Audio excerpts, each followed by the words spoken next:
مهمتهم القادمة.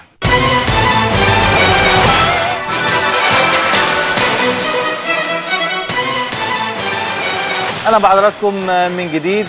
كل التوفيق لبعثة النادي الأهلي في تنزانيا بالتوفيق، وكل التوفيق للفرق المصرية المشاركة في البطولة الأفريقية.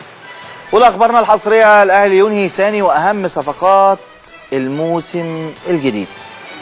قلت لكم من فترة الأخبار دي أنا بقولها على عهدتي أنا، ملهاش علاقة بقى بإدارة الأهلي ولا أنا موجود على شاشة الأهلي. بتعامل يعني كنوع من السبق اللي دايما بقوله معاكم بصفة الصحفية، وده بقى كلام أنا اللي مسؤول بيه والمنوط بيه مش حد تاني.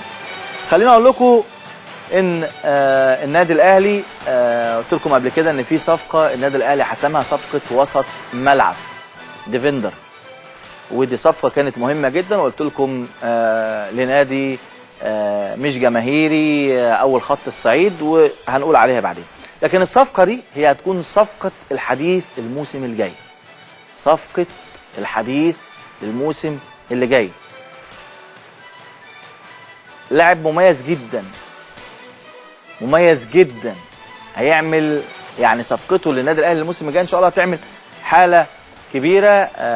لاعب بيلعب في احد الانديه الكبرى، يعني صنفوا كده من اول 3 انديه كبرى في مصر هو بيلعب فيها.